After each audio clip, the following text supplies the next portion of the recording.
Un tema hablando acerca del inicio del año, y la semana pasada hablamos sobre la mayordomía, y en este domingo en particular me gustaría hablarles acerca del desafío espiritual para la familia, ¿de acuerdo? Entonces el mensaje de hoy es el desafío espiritual para la familia. Vamos a leer la Biblia en Mateo capítulo 12, verso 46, y nos vamos a ir enterando de algunas cosas fundamentales para la familia.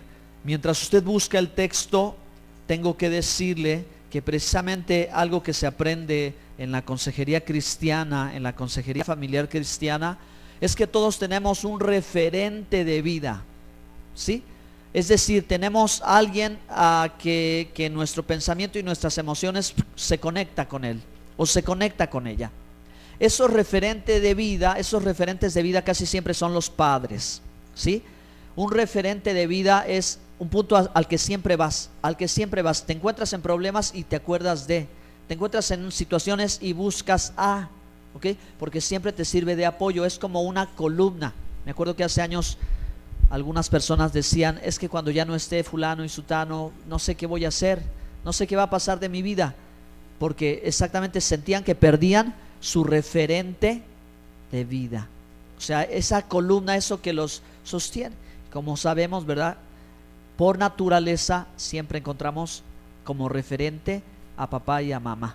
Y cuando no está ese referente, cuando no está ese apoyo que te sostiene en la vida, entonces, ¿cómo lo haces? ¿Ok? Pero estoy seguro, hermano, que la respuesta está aquí. Y que Dios, mientras vivimos, quiere producir un cambio. Y ese es el desafío espiritual. Ese es el desafío espiritual. Que nosotros seamos capaces de tener a Dios como referente de vida. Vamos a ver, Mateo 12, 46. Leamos todos juntos. Mientras él aún hablaba a la gente, he aquí su madre y sus hermanos estaban afuera y le querían hablar. Y le dijo uno, he aquí tu madre y tus hermanos están afuera y te quieren hablar. Respondiendo él al que le decía esto, dijo, ¿quién es mi madre y quiénes son mis hermanos? Y extendiendo su mano hacia sus discípulos, dijo, he aquí mi madre y mis hermanos, porque todo aquel que hace la voluntad de mi Padre que está en los cielos, ese es mi hermano y mi hermana y mi madre. Qué episodio impresionante en la vida familiar de Jesús, ¿ok?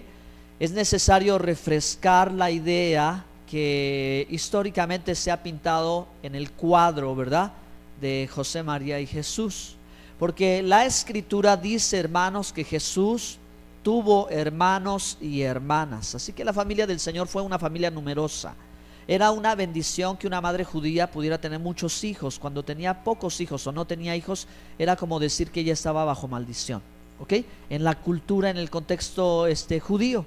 Así que después que nació el primogénito de María, nacieron otros hijos, de los cuales se cita en el Evangelio. La gente que conoce a Jesús y vive a su alrededor, conoce su familia, sabe que el Señor, ¿verdad?, ahora Él ha estado predicando la palabra, y llegando a este lugar, el texto o el contexto nos dice que María y sus hermanos no estaban con él, no estaban siguiéndolo como los discípulos tan cerca. Pues sí tenían noticias de él, ¿verdad? Sí sabían de él, pero no estaban pegados a él. Ni el Señor estaba pegado a María, a su mamá, ni a sus hermanos, porque Él dijo, el que hace la voluntad de mi Padre que está en los cielos, ese es mi hermano y mi hermana y mi madre. Así que, hermano, esto es con lo que yo estaba para decirles a ustedes, que cada uno toma un referente de vida a un ser amado. Y es verdad, el asunto complicado es que, como todos los seres humanos, cometemos errores, y los padres no somos la excepción de cometer los errores. Así que muchas veces los padres podemos beneficiar a las vidas de nuestros hijos o perjudicar la vida de nuestros hijos, según lo que nosotros le heredamos o según lo que nosotros le hemos enseñado o le transmitimos a través de la vida. Y qué necesidad tan grande es que nosotros podamos, como padres, aceptar que lo que más le conviene a nuestros hijos es que ellos tomen a Dios de referente, porque Dios nunca les va a fallar. Es una bendición cuando en la familia cristiana alguien quiere ir buscando al Señor. Eso es una grande bendición, y lo que debería de hacer la familia cristiana es una aportación al que tiene el deseo de, porque hermano, está logrando trascender, está avanzando un poquito más, tomando el mejor referente de vida. Jesús dijo: yo soy el camino, la verdad y la vida, y nadie va al Padre si no es a través de mí. Así que ciertamente, hermanos, qué difícil es, pero siempre encontraremos el ejemplo en el Señor Jesucristo, que Él vino a este mundo a hacer la voluntad de su Padre Celestial. Su referente en todas las cosas fue su Padre. No fue la relación que tuvo con sus hermanos, ni siquiera la relación que tuvo con su madre. A María la amó, la respetó, la honró, como dice la palabra de Dios. Sin embargo, no la tuvo como su referencia, porque ni ella creía en Él en el principio, ni sus hermanos creían en Él. Pero la palabra de Dios dice, hermanos, en el Evangelio de Juan y en el libro de los Hechos, que al final, en la resurrección, entonces ellos vieron al Señor. Y no vio María a su hijo, ya no vio María simplemente con ojos naturales a Jesús. Ella reconoció que era su Señor y su Salvador. Eso dice la palabra de Dios. Eso dijo ella: Señor, mi Salvador. ¿Okay? Reconoció al Señor, a Jesús, al que vino de su vientre, ¿verdad?, como su Salvador. Y sus hermanos en la misma manera, de tal manera que hubo un cambio importantísimo, hermanos, una vez que el Señor Jesucristo ha resucitado y ascendido a los cielos, que ahora la familia de Jesús se hace fuertemente presente y consolida el liderazgo. Tan consolidado fue que su hermano Jacobo, llamado Santiago, ¿verdad?, o Tiago, que es una transliteración del nombre Jacobo, es el presidente del Sanedrín en Jerusalén. Él es el líder del Sanedrín, y en Hechos 15 él es el que dirige el Sanedrín, el hermano del Señor, el autor de la carta de Santiago. Es él el que ahora está totalmente comprometido, que conoció cuando crecía y en su hogar y su familia, pues como si no lo hubiese conocido, porque ahora sabe que Él es el Señor, nuestro Señor y su Señor. Amén. Miren qué maravillosa historia. Entonces el Señor, cuando le dicen: ahí viene tu familia, atiéndela, el Señor entonces dice: ¿quién es mi madre y mis hermanos? ¿No son los que hacen la voluntad de mi Padre que está en los cielos? Amén, hermanos. ¿Qué les parece el desafío? Un verdadero desafío. Al principio puede parecer un problema, al principio puede ser difícil, cuando las personas provienen de un hogar no cristiano y tienen una experiencia con el Señor, hay un cambio radical, hay un disgusto en la familia, parece que hay una traición, un abandono, un despegamiento. Pero hermanos, las personas que se atreven a entregarle la vida al Señor y darle a Jesucristo la prioridad, ellos empiezan a vivir una sanidad, una liberación, empiezan a vivir un cambio que paulatinamente va a traer todo a orden. Yo me he puesto a pensar el por qué Jesús demanda primero Él, porque Dios quiere que Él sea la prioridad y no nadie más. Lo vamos a entender, hermanos, porque Dios va a traer orden. Entonces el desafío espiritual para la familia cristiana es preferir primero a Dios antes que a la familia. Un gran desafío. Segundo punto: dejar a padre y a madre por seguir a Cristo.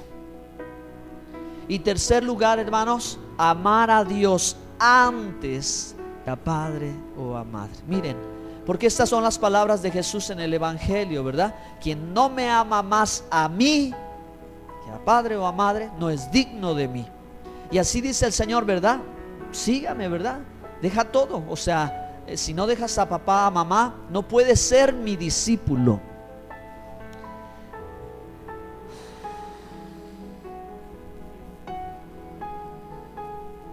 Vamos a leer Lucas 14:26. Lucas 14:26.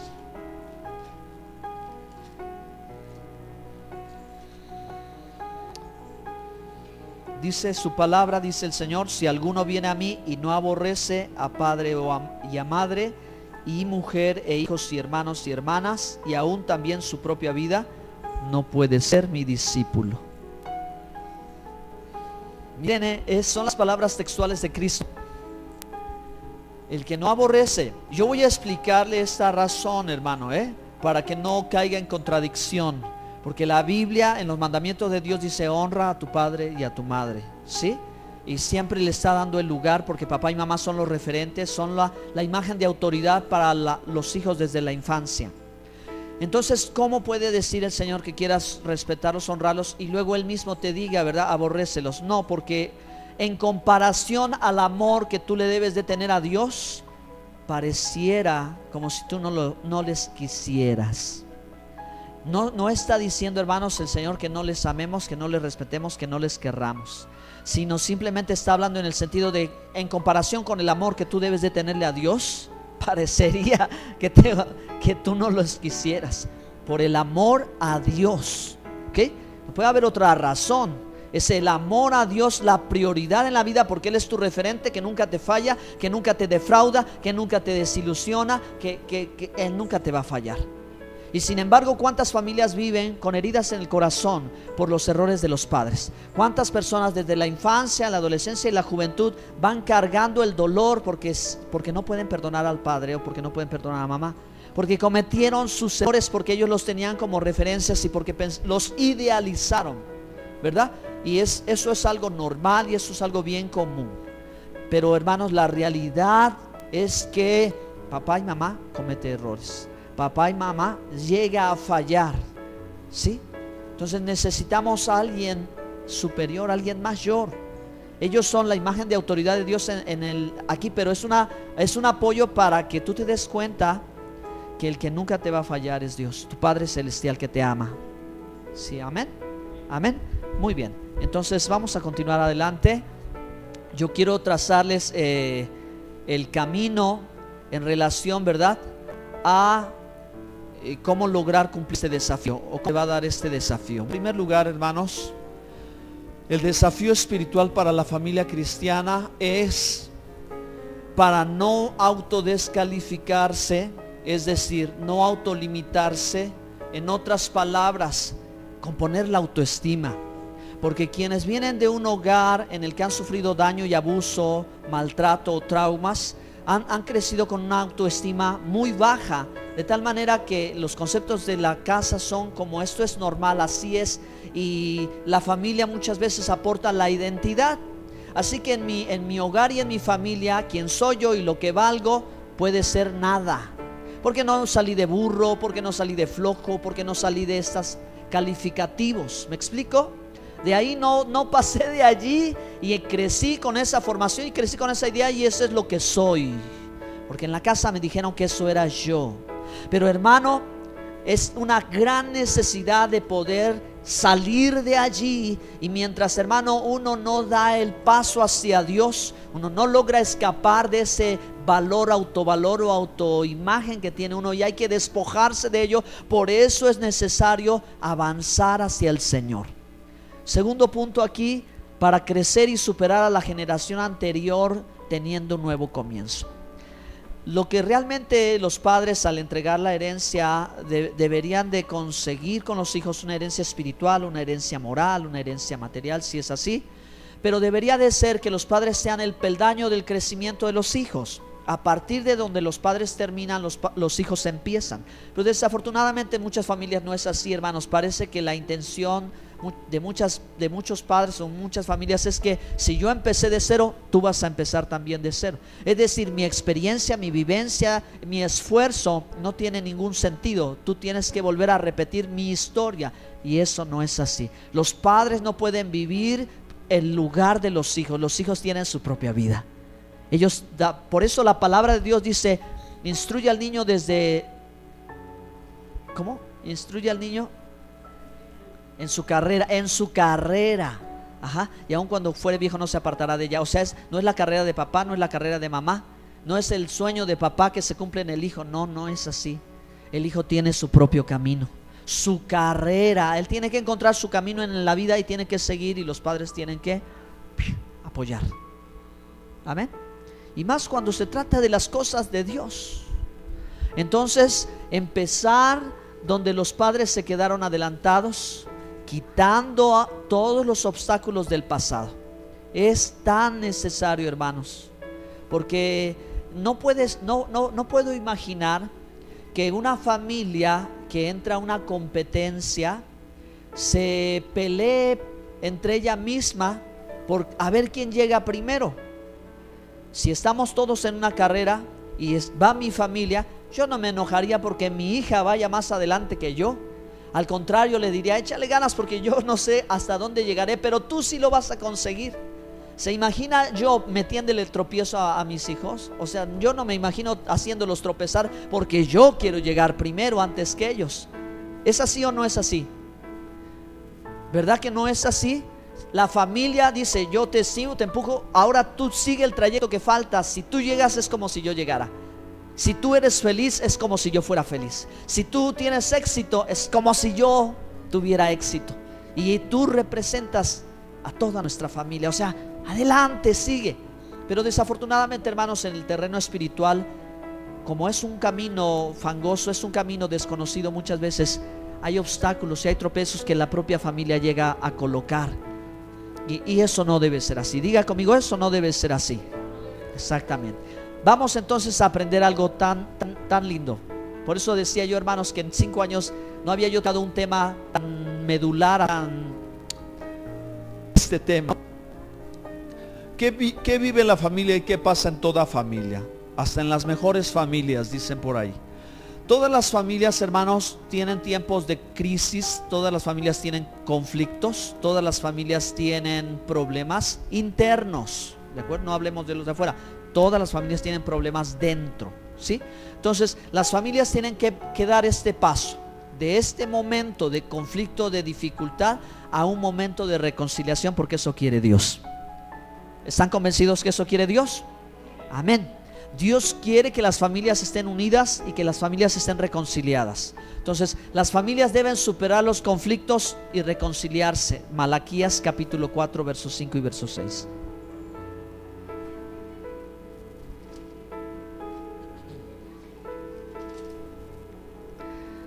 Dice la Biblia, vamos a leer desde el verso 4. Acordaos de la ley de Moisés mi siervo, ¿sí?, al cual encargué en Horeb ordenanzas y leyes para todo Israel. He aquí yo envío el profeta Elías antes que venga el día de Jehová grande y terrible. Él hará volver el corazón de los padres hacia los hijos y el corazón de los hijos hacia los padres, no sea que yo venga y hiera la tierra con maldición. Y hay que ir poco a poco entendiendo el concepto de maldición, porque maldición, hermanos, el concepto hebreo es que la honra se pierda. Y una de las cosas o de los valores muy importantes dentro de la Biblia es la honra. Entonces, ¿cuántas familias de verdad que se han quebrado? ¿Cuántas familias se han roto y no han podido restaurarse? Y exactamente eso es el reflejo, ¿verdad?, de una familia que no está reconciliada, que está quebrada en pedazos, como si una maldición hubiera caído, como si algo hubiera sucedido, como algo se está perdiendo y se perdió en una familia. Y Dios no quiere eso. Dios quiere que las familias se reencuentren. Por eso Él ha dado su Santo Espíritu, hermanos, ¿sí? Porque Él desea, cuando toca el corazón de una persona, a lo mejor no de toda la familia, pero Él comienza trabajando con uno, para que su corazón se vuelva, si es papá, se vuelva a su hijo, ¿sí? Y si es hijo, entonces se vuelva a su papá. Algo que humanamente no lo conseguiríamos hacer solos. Por más fuerza de voluntad que nosotros quisiéramos tener, necesitamos la ayuda de Dios, porque el Espíritu Santo, por eso dice, aquí yo enviaré al profeta Elías. Está haciendo referencia a como el profeta Elías, ¿verdad?, hacía señales y convencía al pueblo. Así el Espíritu de Dios, ¿verdad?, iba a traer la convicción y te iba de pronto a dar cuenta y abrir los ojos y decir, bueno, ya pasaron 20 años y ¿qué he hecho de mi vida? ¿Qué he hecho de mi hogar? ¿Qué he hecho con mis hijos? ¿Qué ha pasado? Y yo quiero reaccionar, ya no quiero seguir con el corazón endurecido, con falta de perdón, con amargura, con rencor, que porque no hizo lo que yo quería, que porque no me obedeció, que porque no se casó con quien yo pensé. Y la lista puede seguir así, porque tantas son las razones que puede haber en un corazón endurecido, que cierra la puerta, hermano, para regresar del corazón de los padres o del corazón de los hijos a los padres por sus errores. ¿Vamos entendiendo el mensaje? Amén. Muy bien. Dios quiere reconciliación. Así que creo que viene la época en la que puede ser posible todo eso, ¿verdad? Pero miren, no sé aquí, hermanos. El asunto no se congela aquí, porque la realidad de cada familia es que ciertamente aún reconciliados podemos seguir enfrentando conflictos. Nada es perfecto, nadie es perfecto, y la familia es la familia. Pero hay que vivir el proceso, y este es el punto donde muchos hermanos, buenos cristianos que quieren agradar a Dios y que se han convertido, si llegan a su familia que no es convertida y tratan de congeniar con ellos, no lo consiguen y no saben qué hacer. Porque dicen, yo con todo mi corazón, yo quiero amar a mi familia, yo quiero estar con ella, yo quiero convivir con ella, pero ellos, soy cristiano, no me aceptan, o soy cristiano, no me entienden, o yo no puedo aprobar la forma de vida que ellos tienen, ya no puedo continuar con eso. Así que estoy o no estoy.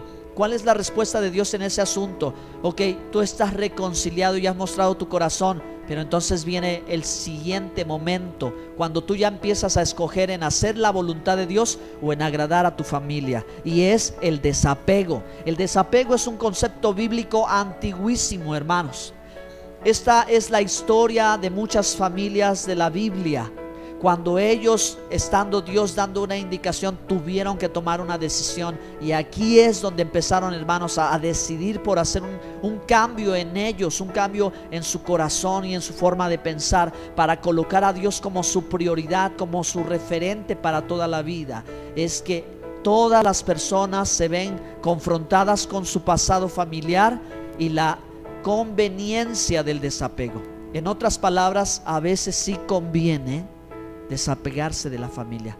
La Biblia en Eclesiastés dice que hay tiempo de nacer y tiempo de morir, tiempo de paz y tiempo de guerra, tiempo de coser y tiempo de descoser. Hace referencia, hermano, y esto es sabiduría de Dios. Hay que saber el tiempo de Dios y preguntarle, Señor, ¿cuál es este tiempo que tengo que vivir para que cuando yo tenga que llorar, llore, y cuando tenga que reír, yo esté alegre? No me suceda al revés, que sea un momento de felicidad y yo sienta tristeza en mi corazón. Yo quiero vivir el tiempo tuyo, Señor, cuando sea de paz, y cuando haya que guerrear, que confrontar, que hablar, que decir, hacerlo sin temor. Entonces, hermano, hay momentos en la familia en que también hay que tener cierto desapego. Y ese desapego está a causa de Dios, ¿de acuerdo? Cuando no hay una comprensión, Dios no, ¿cómo le diré? Está tratando de que nosotros, ¿verdad? Sea como sea, sacrifiquemos la justicia por la paz. Que los padres muy comúnmente hacemos eso, ¿no? Un hijo y una hija, o dos hijas como las mías. Es que me quitó mi juguete, que me lo devuelva. Ay, préstaselo tú, no quieres pelear, ¿no? Y estamos tratando de hacer la paz, sacrificando la justicia. ¿Me explico, hermanos? Y Dios dice, no tiene que ser siempre así. ¿Qué le dijo Dios a Abraham? Sal de tu tierra y de tu parentela. Te conviene salir de allí. Porque, hermanos, Abraham, un hombre tan especial, que desde siendo un adolescente, un niño, según la tradición oral antigua, él ya pensaba en un solo Dios en medio de un lugar donde adoraban el sol, la luna, las estrellas, y tenían pirámides, ídolos y cosas como estas, allá en Ur de los Caldeos, hermanos. La adoración a la creación. Pero Abraham decía, por encima de la creación está el Creador. Y entonces él tenía ese conflicto familiar. Cuando oye la voz clara de Dios, te conviene salir. Si tú sales, vas a ver, o sea, me vas a conocer, ¿sí? Así que Abraham toma la determinación y le cree a Dios. No sabe a dónde va, pero él dice, Dios me dijo que tengo que salir de mi casa y de mi parentela, de mi tierra, de mis costumbres, de mi cultura. Yo lo voy a dejar por seguirle a Él. Es el mismo mensaje, hermano, que dijo el Señor, ¿verdad? Dejarlo todo, tomar su cruz, venga y sígame. Entonces hay un momento, hermanos, en que es conveniente, siempre que tenemos la dirección de Dios. Cuando Dios nos está marcando la pauta y nos está dando dirección, no sintamos remordimiento, no sintamos dolor, no sintamos pena, porque al contrario, tú estás viviendo el proceso de sanidad. Tú estás, hermano, resolviendo cuántos conflictos, porque si tú te quedas ahí, te encapsulas, te asfixias, te ahogas, te secas, te mueres. Pero si tú, hermano, te das la oportunidad, o tú, hermana, te das la oportunidad como cristiana o cristiano, hijo de Dios, de desprenderte y decirle: Señor, yo me voy contigo a la aventura donde tú me mandes, porque Abraham no le dijo ni a qué lugar iba a llegar, pero Abraham iba confiado por la fe, creyendo a Dios, sabía que sus promesas eran verdaderas. Amén. Fue capaz de hacerlo, hermano. Dejó a papá, dejó a mamá, dejó a la familia, dejó los negocios, dejó la cultura, dejó todo por ir a un lugar desconocido, porque creía en Dios. ¿Qué le sucedió a Gedeón, el juez de Israel, hermanos? Su papá, dice la Biblia, que él era el sacerdote de Madián, y en aquella comunidad, siendo él de Israel, igual Gedeón, adoraban al becerro, tenían un toro de ídolo, hermanos. Allí, y su padre, el papá de Gedeón, era el que ministraba, era el sacerdote. ¿Cómo lo consiguió? Quién sabe, ¿verdad? Cómo le hizo para convencer a la gente pero se vinculó en la idolatría. Entonces él, pues ¿qué podría pensar? Bueno, pues a lo mejor mi papá me da un cargo, me da un lugar, me hereda algo, y yo voy a seguirle acá. Pero, hermanos, dice la Biblia que el ángel de Jehová llegó y le dijo: varón fuerte y esforzado, varón valiente y esforzado, tú vas a liberar al pueblo.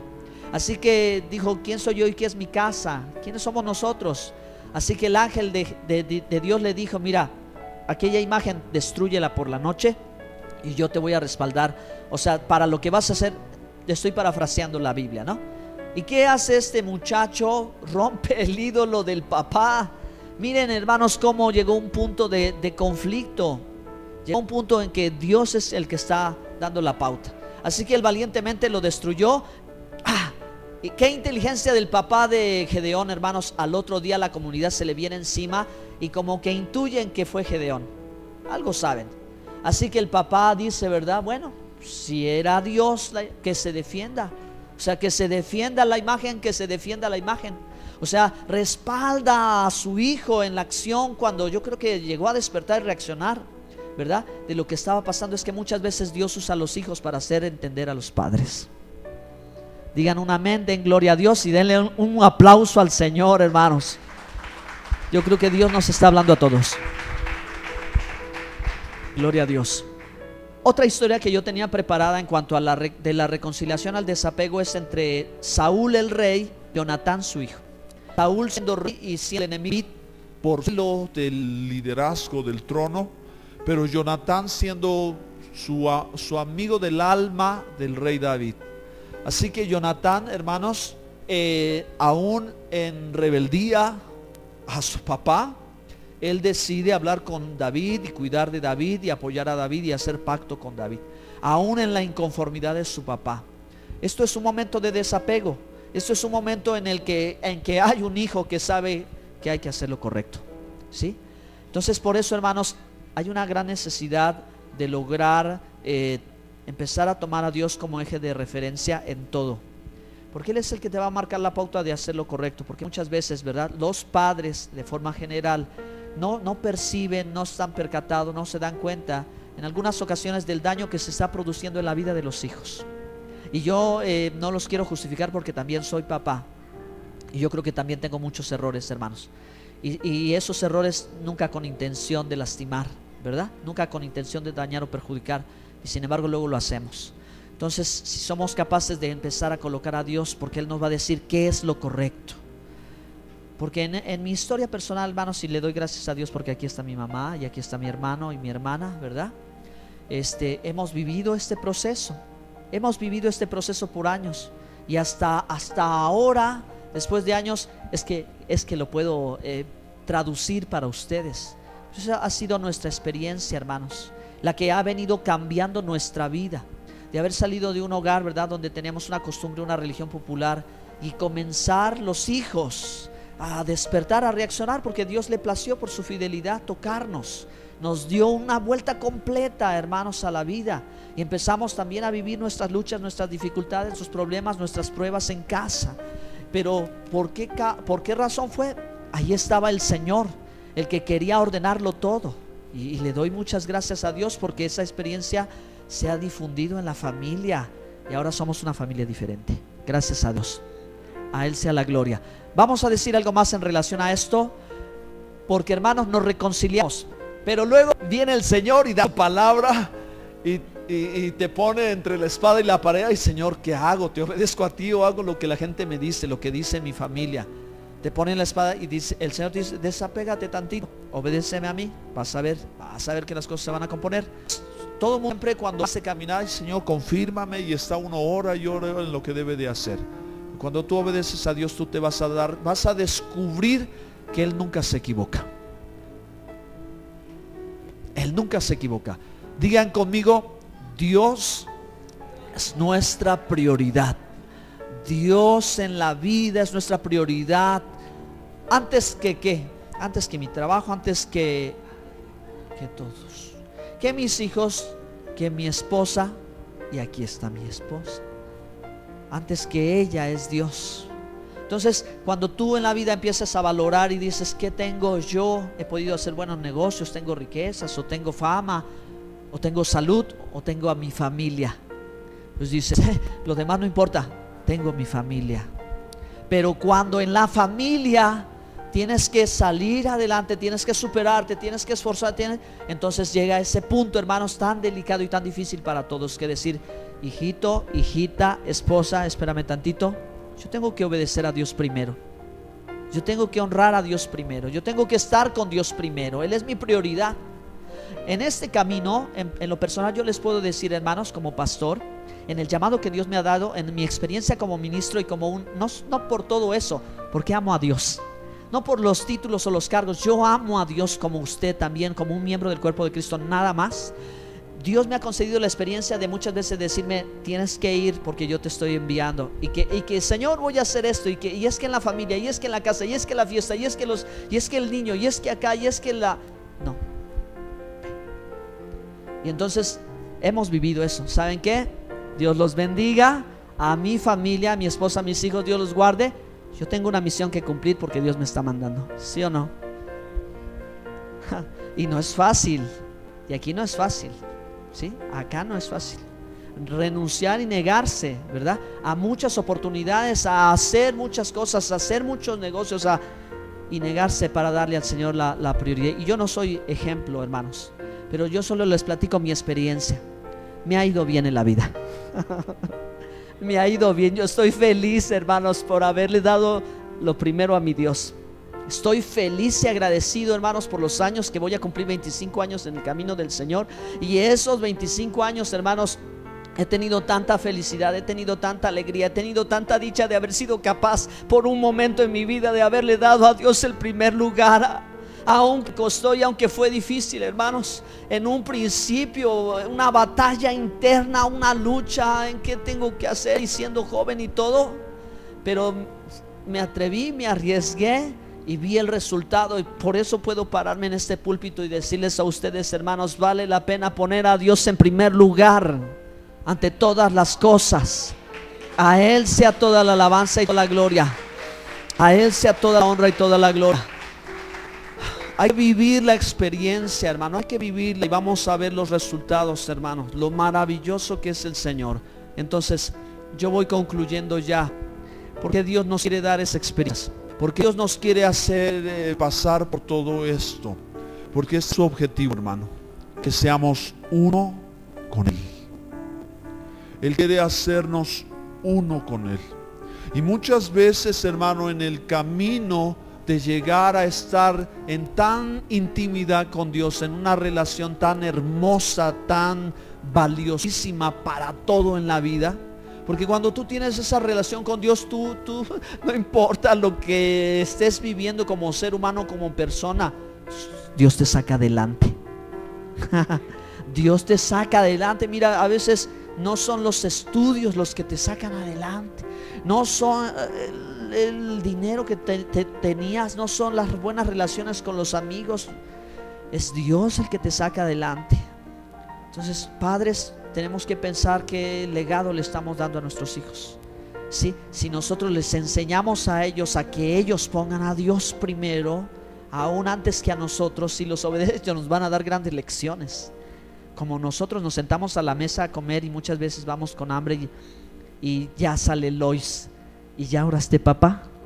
Y ya está, y ya oraste, ya está enseñándonos todo a nosotros ella, ¿verdad? Porque se acuerda, porque sabe que nosotros le hemos dicho, hay que orar, ¿verdad? Y así los hijos recuerdan. Entonces, hermano, hacer uno con Dios. En hebreo se dice ejat. Digan todos, Ejad significa ser uno con Dios, estar unidos con el Padre. Estar unidos con Dios es crecer a su semejanza. Lo que en la vida natural no se produjo, cuando tú estás unido con Dios, se produce. Hermano, y entonces, como yo lo digo, y ahora que estamos hablando sobre la sanidad y la liberación en la clase, la felicidad llega. La verdadera felicidad llega. La verdadera paz llega. Primero hay un sacudimiento así, pero mira, se mueve todo, pero poco a poco empieza a cobrar orden. Y empiezas a caminar de esa manera en que, hermanos, las cosas, si tú vas firme, van a tomar su lugar, ¿sí? En todo alrededor de ti va a empezar a cobrar orden. ¿Por qué? Porque muchas veces los roles en la familia, los papeles de papá, de mamá, de hijo, están invertidos. Toda la familia está de cabeza, una familia disfuncional. El hijo gobierna al padre, a la mamá, y ya hasta le quiere pegar, y etcétera, etcétera, ¿no? Y llega la adolescencia, y llega la juventud, y llega el maltrato. Entonces, ¿y ahora dónde está el cariño y el afecto y la honra? Ya quedó en el suelo. Y ahora, ¿quién es el que gobierna en la familia? Son inversiones de papeles. Así que cuando empiezas a tomar determinación, Señor, tú eres lo primero, y poco a poco, hermanos, Dios va a poner orden en todo. Vamos a ser uno con Dios. El llamado de Dios para superar, ¿verdad?, todos estos obstáculos en la vida, hermano, es para que seamos uno con Él. ¿Quiere ponerse sobre sus pies, por favor?